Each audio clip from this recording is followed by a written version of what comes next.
Hey guys, welcome to study IQ. मैं हूं Prashant Dhawan. Now OIC मतलब कि ऑर्गेनाइजेशन ऑफ इस्लामिक कोऑपरेशन, इन्होंने रिसेंटली स्टेटमेंट दी है और ये कहा है कि इंडिया में इस्लामाफोबिया बढ़ रहा है कोविड-19 पैंडेमिक के दौरान। ये आप देख पाएंगे, ये आर्टिकल है द हिंदू का। Islamophobia is rising in India says OIC. और यहाँ पे एक्चुअली इन्होंने दो देशों पे आरोप लगाया है, एक इंडिया और इजराइल। तो डिस्कस करते हैं क्या इंडिया पे ये आरोप लगाना जायज़ है और इंडियन प्राइम मिनिस्टर ने रिसेंटली इस इशू पर क्या स्टेटमेंट दी है। बहुत कुछ यहाँ पे आपको जानने को मिलेगा। So a lot to know, a lot to discuss as always. But before we begin, Telegram app पर जाइए, यहाँ पे सर्च करिए धवन सर। ये टेलीग्राम चैनल ज्वाइन कर लो for the latest notification of every video I upload. इस सब के अलावा स्टडी आईक्यू की ऑफिशियल ऐप आ चुकी है।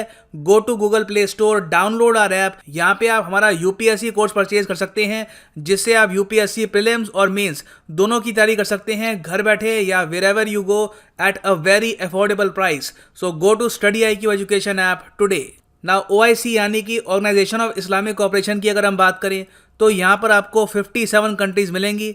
इसमें से अराउंड 54 इस्लामिक कंट्रीज हैं, बाकी कंट्रीज में मुस्लिम मेजॉरिटी है। और इनके हेडक्वार्टर्स आपको मिलेंगे जेडा, सऊदी अरेबिया में। नाउ ओआईसी का एक ह्यूमन राइट्स का विंग भी है, मगर ये विंग प्राइमरली मुस्लिम ह्यूमन राइट्स पे ही फोकस करता है। तो इनकी रिसेंटली स्टेटमेंट आई है ऑन इजराइल। ये कह रहे हैं कि OIC expresses deep concern over the plight of Palestinian inmates languishing in Israeli prisons. Israel में जो जेल हैं बहुत सारी, वहाँ पर पैलेस्टीनियन प्रिजनर्स हैं, उनको कोविड-19 ना हो जाए, उनको ह्यूमेन ट्रीटमेंट मिल रहा है या नहीं मिल रहा। और ओवरऑल जो पैलेस्टीनियंस रहते हैं इजराइल के आसपास, उनके साथ इस पेंडेमिक के दौरान ह्यूमेन बिहेवियर होना चाहिए। इस पर इन्होंने एम्फेसाइज किया और ये कहा है कि हम लोग यूएन को कहेंगे कि इजराइल पर प्रेशर डाले कि यहाँ पर वो इंश्योर करे कि पेंडेमिक के टाइम में ये माइनॉरिटीज़ के साथ ह्यूमन राइट्स मेंटेन करके रखे। फिर इसके बाद इन्होंने एक और कंट्री को टारगेट किया, यह है इंडिया। इंडिया के बारे में ये कहते हैं, OIC condemns unrelenting vicious Islamophobic campaign in India. मतलब कि यहाँ पर ये कह रहे हैं कि मुसलमानों का नाम खराब किया जा रहा है। यहाँ पे वॉयलेंस की बात नहीं कर रहे या फिर ह्यूमन राइट्स की बात नहीं कर रहे, ये कह रहे हैं मुसलमानों का नाम खराब हो रहा है बिकॉज ऑफ कोविड-19। और ये कह रहे हैं कि जिस तरीके से मीडिया में बहुत ही नेगेटिवली मुस्लिम्स की प्रोफाइलिंग हो रही है, ये गलत है। इससे ओवरऑल देश में मुस्लिम्स के अगेंस्ट डिस्क्रिमिनेशन, वायलेंस ये भी बढ़ सकता है। फिर ये कह रहे हैं, हम अर्ज करते हैं कि इंडियन गवर्नमेंट यहाँ पर स्टेप इन करे और इस्लामाफोबिया को इंडिया में रोका जाए। तो ऑब्वियस ही बात है, ये जो तबलीगी जमात वाला इंसिडेंट हुआ था इसके बारे में बात कर रहे हैं। और ये कह रहे हैं कि आप मुस्लिम्स को कोविड-19 से यहाँ पर जोड़ के मीडिया में पोर्ट्रे मत करिए। और इतना ही नहीं है, ओआईसी के अलावा आज के समय जो अरब न्यूज़ है वहाँ पर भी जिस तरीके से इस पूरे इशू को कवर किया जा रहा है, वहाँ पे दिखाया जा रहा है कि इंडिया एक काफ़ी ख़राब जगह है फॉर मुस्लिम। और उस सब के अलावा रिसेंटली ऑथर अरुंधति रॉय जो बुकर प्राइज विनर है, उनका काफ़ी बड़ा स्टैचर है इन राइटर्स कम्युनिटी। उन्होंने ये कह दिया कि इंडिया में जेनोसाइड जैसी सिचुएशन हो सकती है।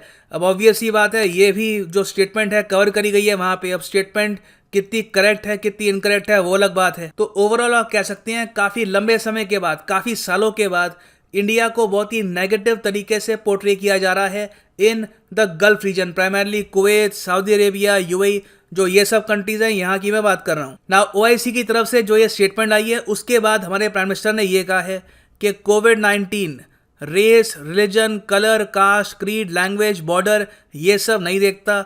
हमारा जो रिस्पॉन्स है और कंडक्ट है thereafter should attach primacy to unity and brotherhood. तुम्हारे प्राइम मिनिस्टर भी यहाँ पर यही कह रहे हैं कि कोविड-19 को आप रेस, रिलीजन, कलर, कास्ट से कनेक्ट करके मत देखिए और यहाँ पे हमको फोकस करना चाहिए टुवर्ड्स यूनिटी एंड ब्रदरहुड। और बाय द वे आज के समय जो ओआईसी कह रहा है, जो हमारे प्राइम मिनिस्टर कह रहे हैं, यही रिसेंटली डब्ल्यूएचओ के इमरजेंसी ऑफिसर ने भी कहा था। इस टॉपिक पर मैंने एक वीडियो भी अपलोड करी थी। डब्ल्यूएचओ ने भारत से कहा कि डोंट डू रिलीजियस प्रोफाइलिंग। और आई थिंक इस पर मुझे काफ़ी क्रिटिसिज्म मिला था उस टाइम। कितने डाउनवर्ड्स कितने हैं? 4700 डाउनवर्ड्स अच्छा, तो उस टाइम काफ़ी लोग आई थिंक समझ नहीं पाए कि मैं वहाँ पे क्या कह रहा था। देखिए, हम लोग इस वक्त एक पैंडेमिक से गुजर रहे हैं। इस वक्त हम अगर कहें कि कोई रिलीजियस कम्युनिटी में ये पैंडेमिक ज़रा फैल रहा है या फिर किसी की रिलीजियस प्रोफाइलिंग ज़रा करे, तो ये फेयर नहीं होगा और ऐसे टाइम में ये केओस को भी बढ़ाता है। और फाइनली मैं ये भी कहूँगा, इससे जो इंडिया की पॉजिटिव इमेज है इसको भी डैमेज पहुँचता है। अब रिसेंटली क्या हुआ है कि इंडिया में जो सो कॉल्ड आप कह सकते हैं इस्लामाफोबिया फैल रहा है, जो ये मीडिया में कहा जा रहा है जो फैल रहा है, इसको यूएई की रॉयल फैमिली ने भी नोटिस किया है। रिसेंटली यूएई की एक प्रिंसेस है हैंड एल कसामी, इन्होंने नोटिस किया कि एक इंडियन नेशनलिटी का व्यक्ति यूएई में रहकर जो तबलीगी जमात है इंडिया में उसकी आलोचना कर रहा था। तो इनको ये बात पसंद नहीं आई, तो इन्होंने ये कहा कि आपको यूएई छोड़ना होगा और आपको फाइन भी लगेगा। तो ये मैं कहूँगा धीरे धीरे UAE, Saudi Arabia, Gulf region में एक सीरियस इशू बनता जा रहा है और मीडिया भी इंडिया का जो सो कॉल्ड आप कह सकते हैं इस्लामाफोबिया है, इसको काफ़ी बड़ा चढ़ा के दिखा रही है। और कुछ जो राष्ट्रवादी हैं गल्फ कंट्रीज़ में भी, उन्होंने तो ऑनलाइन ये भी कहना स्टार्ट कर दिया है कि इंडिया के जो प्रोडक्ट्स आते हैं, जो एक्सपोर्ट होते हैं टू सऊदी अरेबिया, यूएई, हम इसका बॉयकॉट करना स्टार्ट कर देंगे। यहाँ पे आप देख पाएंगे the persistence of these brutal assaults on Muslims in India may result in boycott of Indian products and goods by Muslim nations। Actually सिर्फ ये गल्फ नेशन की बात नहीं कर रहे, मुस्लिम नेशंस की बात कर रहे हैं जो अफ्रीका और टर्की और काफ़ी आगे तक फैले हुए हैं। अब हालांकि ये टेक्निकली पॉसिबल हो पाएगा नहीं हो पाएगा वो अलग बात है, क्योंकि आज के समय में भी जो कोविड-19 से लड़ने के लिए मेडिसिन चाहिए गल्फ कंट्रीज़ को, मुस्लिम नेशंस को, प्राइमरली यूएई, सऊदी अरेबिया को, ये इंडिया से ही आ रही है। यहाँ पे आप देख पाएंगे अरब न्यूज़ का आर्टिकल है, UAE import malaria tablets from India as a possible treatment for कोविड-19। बट इन दी एंड आपका फोकस वापस मैं हमारे प्राइम मिनिस्टर की ट्वीट पे लाना चाहूँगा कि कोविड-19 does not see race, religion, colour, और हमें कहीं से भी रिलीजियस प्रोफाइलिंग इसकी करनी नहीं चाहिए। अगर किसी को ये वायरस होता है तो treat that person as a victim, क्योंकि कल को ये वायरस किसी को भी हो सकता है, बहुत ही तेजी से ये फैलता है। So we should keep this thing in mind. So ये है एंड इस वीडियो का। Thanks for listening and as always God bless you all.